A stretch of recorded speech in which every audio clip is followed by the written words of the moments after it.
వారి బాధ్యత రిలీఫ్ కోసం ఏమేం చర్యలు చేపట్టాలి, ఫైర్ డిపార్ట్మెంట్ చెందిన అధికారులు వారి ఫైర్ ఇంజిన్స్ని ఏ విధంగా తరలించాలి అనేది ఎన్డీఆర్ఎఫ్, ఎస్డీఆర్ఎఫ్ మరియు ట్రాన్స్పోర్ట్ డిపార్ట్మెంట్స్ వారు ఏమేం చేయాలి అనేది కూడా ఈ మాక్ డ్రిల్స్ ద్వారా వారికి అలవాటు చేయడం, ప్రాక్టీస్ కోసం అనేది చేయడం జరుగుతుంది.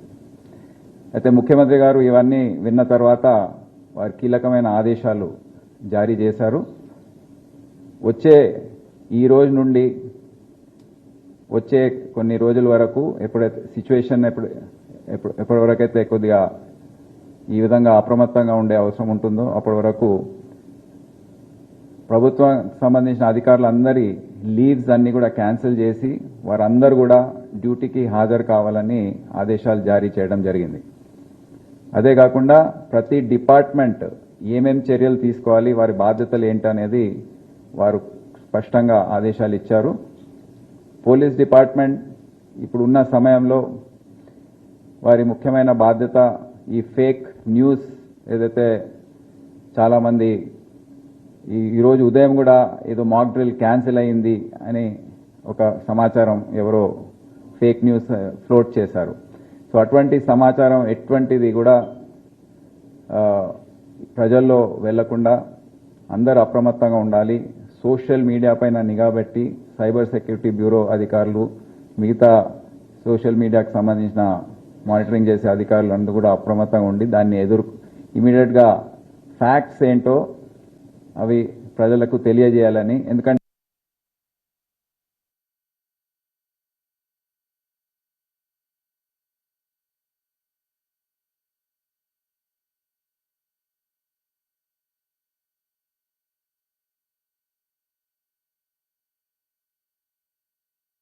అదే కాకుండా మెడికల్ అండ్ హెల్త్ డిపార్ట్మెంట్ వారు హాస్పిటల్స్ని అన్ని కూడా రెడీగా పెట్టి ఏవైతే హాస్పిటల్స్ని ఇయర్ మార్క్ చేస్తారో దానికి ఆ రెడ్ క్రాస్ సంబంధించిన సైన్ ఏదైతే ఉంటుందో అది దానిపైన పెయింట్ వేసి అది ఆదేశాలు కూడా వచ్చాయి కేంద్ర ప్రభుత్వం నుంచి, అది కూడా క్యారీ అవుట్ చేయాలి.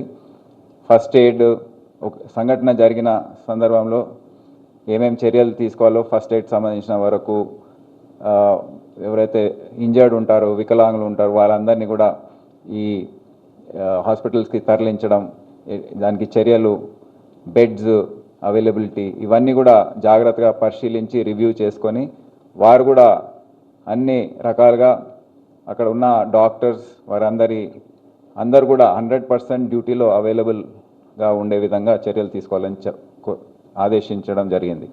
అదే కాకుండా మున్సిపల్ అడ్మినిస్ట్రేషన్, జిహెచ్ఎంసి అధికారులు కూడా పూర్తి స్థాయిలో అందుబాటులో ఉండి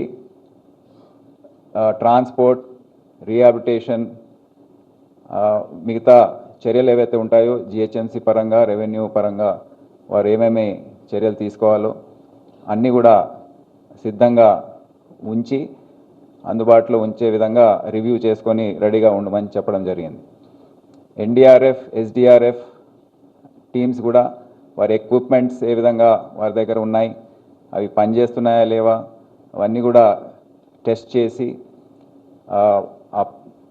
సామాగ్రి ఏవైతే ఉందో అదంతా కూడా అందుబాటులో ఉందా లేదా, యాక్షన్ కోసం రెడీగా ఉన్నారా లేదా అనేది రివ్యూ చేసుకోమని చెప్పడం జరిగింది.